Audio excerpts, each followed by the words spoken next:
एक हफ्ते बाद सुबह 7 बजे मेरी कैब कौशानी की एक खूबसूरत, सुनसान और लहराती सड़क के किनारे रुकी। पहाड़ों की एक आम सड़क की तरह, एक तरफ खाई और दूसरी तरफ छोटे बड़े पहाड़।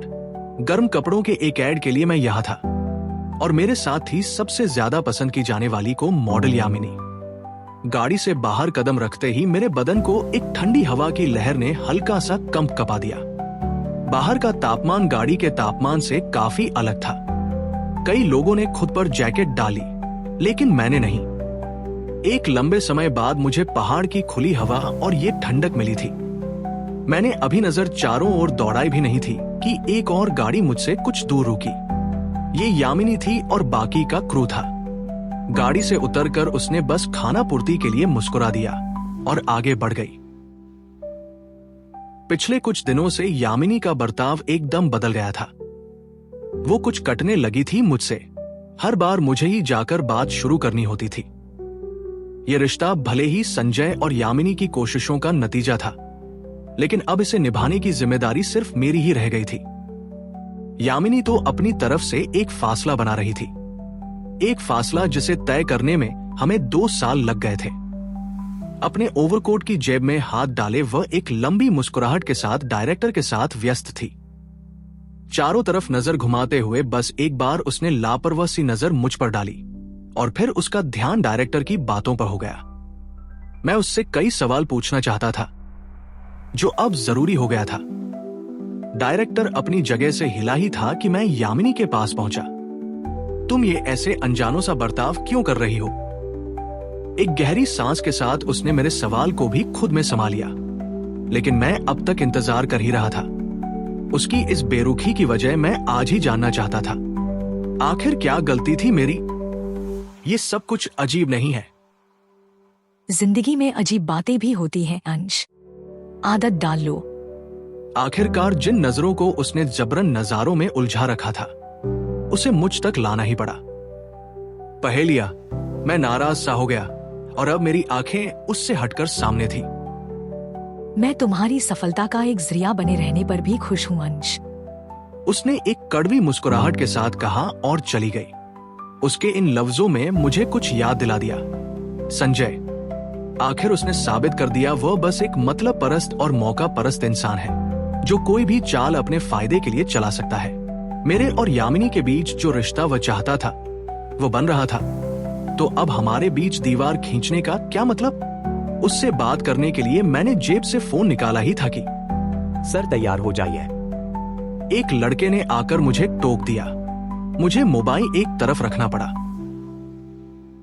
करीब 1 घंटे बाद हम सब शूट के लिए बिल्कुल तैयार थे।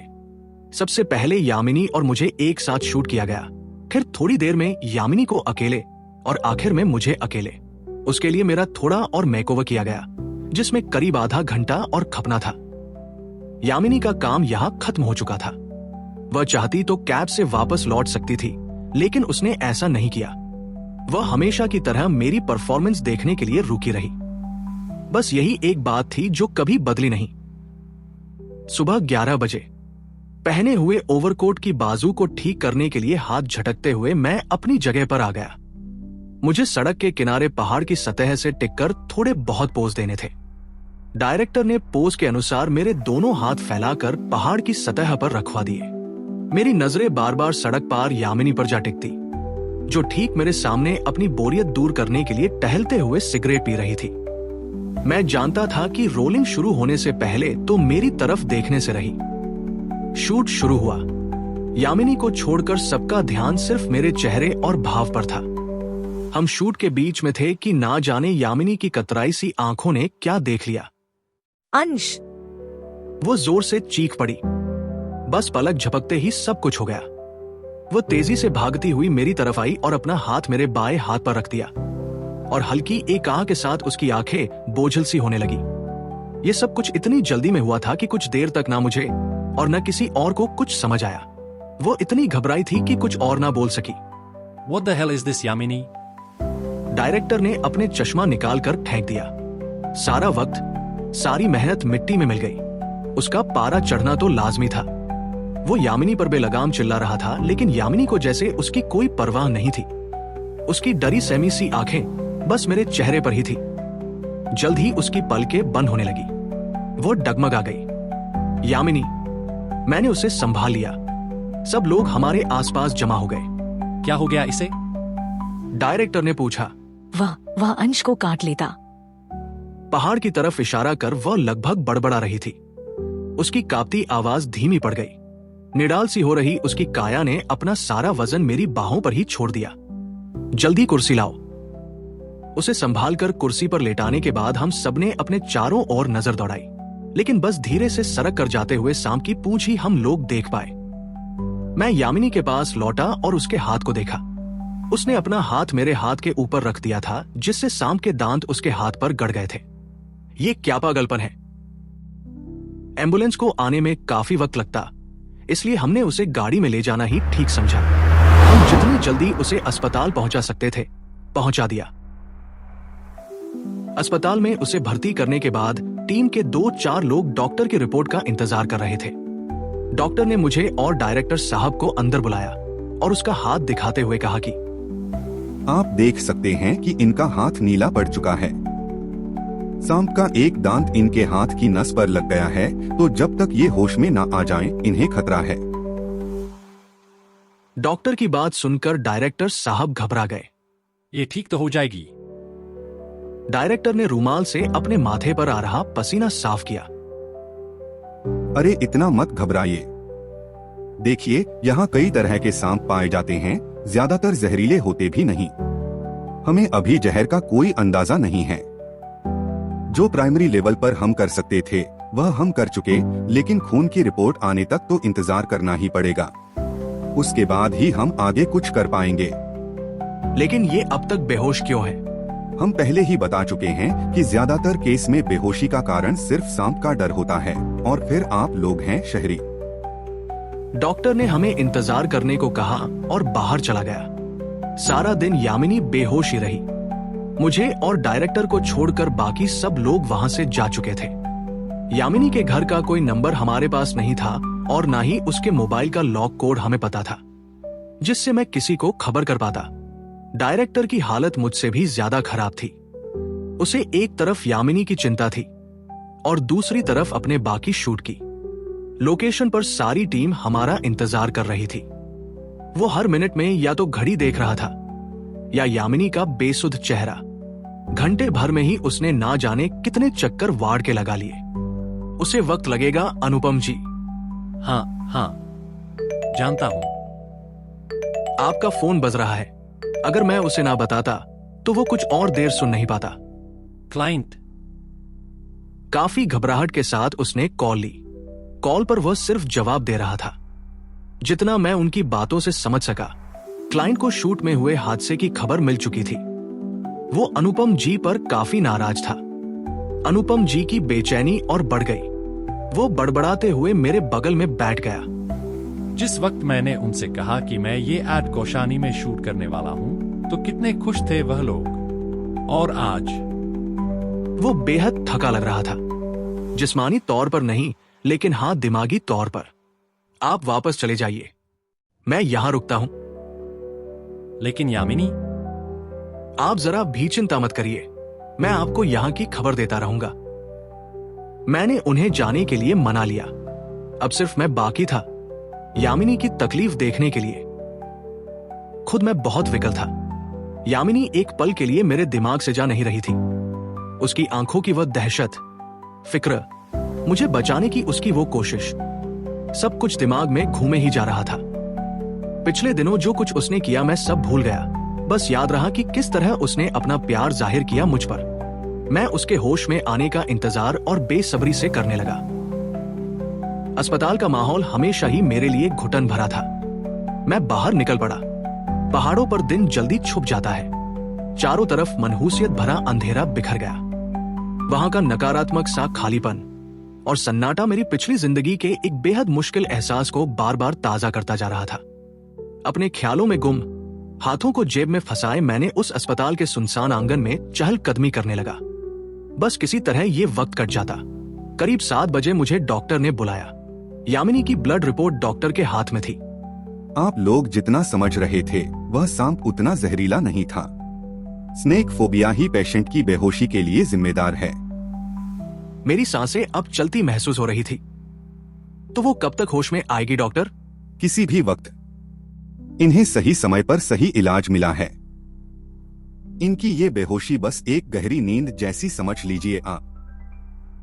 ठीक यही बयान मैंने अनुपम जी को दे दिया। चूंकि यामिनी अब खतरे से बाहर थी, इसलिए उन्होंने बाकी का शूट अगली ही सुबह तय कर दिया। उनके क्लाइंट को यामिनी या उसकी हालत से कोई मतलब नहीं था। उन्हें बस अपने पैसे की कीमत चाहिए थी, वह भी जल्द से जल्द। मैं अनुपम जी से बात कर ही रहा था कि यामिनी की धीमी बड़बड़ाहट ने मेरा ध्यान खींच लिया। मैं तुरंत नर्स को बुला लाया। यामिनी जब तक होश में नहीं थी, तब तक मुझे लग रहा था कि उसके होश में आते ही मैं उसे गले लगा लूंगा, उससे सब कुछ कह दूंगा जो कुछ आज तक कह नहीं पाया था। लेकिन ना जाने क्यों मैं ऐसा कर नहीं पाया। उसकी खुली आंखों ने मेरा साहस ही चूस लिया। सिर्फ एक झूठा गुस्सा ही था मेरे बस में। मैं उस पर सवालों की बरसात कर रहा था और वो अपनी हल्की नशीली आवाज में ही मेरे सवालों के जवाब दे रही थी। तुम बिल्कुल पागल हो। तुमको पता था कि वहां सांप था। मुझे बता भी तो सकती थी ना। जरूरी था ये खतरा उठाना? उस वक्त कुछ समझ नहीं आया कि क्या करूं। अगर मैं ऐसा न करती तो तुम यहाँ लेटे होते मेरी जगह, समझे? वो मुझ पर मुस्कुराई। वो बर्दाश्त करना ज्यादा आसान होता मेरे लिए। तुमने ऐसा क्यों किया यामिनी? मैं नहीं जानती, लेकिन शायद तुम जानते होगे। उसकी आंखें मेरी आंखों से ठहर गई। सारा बनावटी गुस्सा काफूर हो गया। मैं कहना कुछ और चाहता था, मगर नहीं, मैं नहीं जानता। इस बार तो खुद मैं भी समझ नहीं पा रही। थकी सी आंखों से वो छत को ताकने लगी। हमेशा से जानती थी कि मुझे क्या बनना है, अपनी जिंदगी में क्या चाहिए क्या नहीं, लेकिन जब से तुम्हें मिली हूँ, तुमने सब कुछ बदल कर रख दिया है अंश। ये एक शिकायत थी, मजबूर सी, दबी सी। तो ये एक अच्छा बदलाव है या बुरा? मैंने उसे छेड़ा, शायद मजाक में ही सही, लेकिन वो सच बता सके। हर चीज को सही या गलत के दायरे में रखना मुमकिन नहीं होता अंश। कुछ अपवाद भी होते हैं जो तुम्हें बड़ी आसानी से सही गलत के बीच उलझा देते हैं। वैसे ही ना जैसे तुम इस वक्त मुझे उलझा रही हो। मैं मुस्कुरा रहा था। उम्मीद थी कि आज सब कुछ सुलझ जाएगा। मैं हर वो दीवार गिरा देने को तत्पर था जो उम्र लिहाज के नाम पर हमारे बीच खड़ी थी।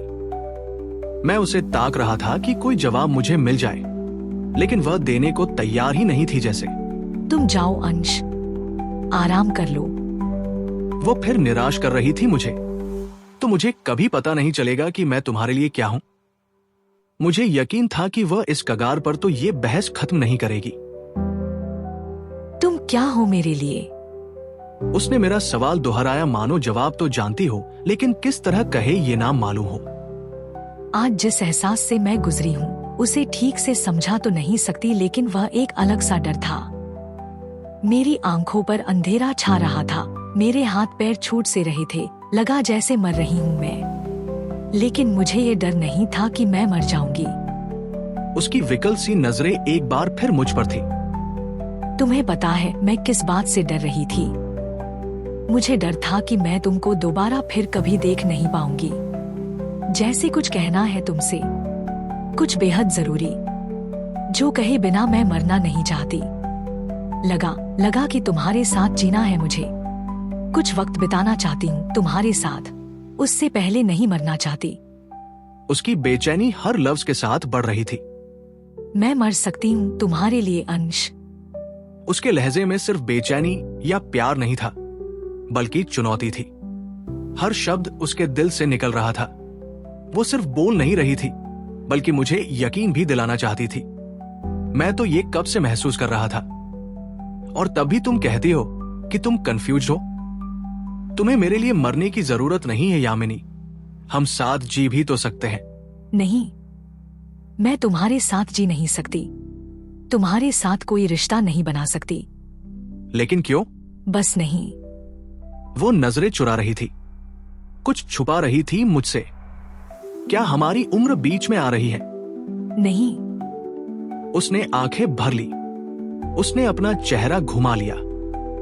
तो मैंने हाथों से उसका चेहरा अपनी तरफ किया। प्लीज यामिनी, तुम जानती हो कि मैं तुमसे।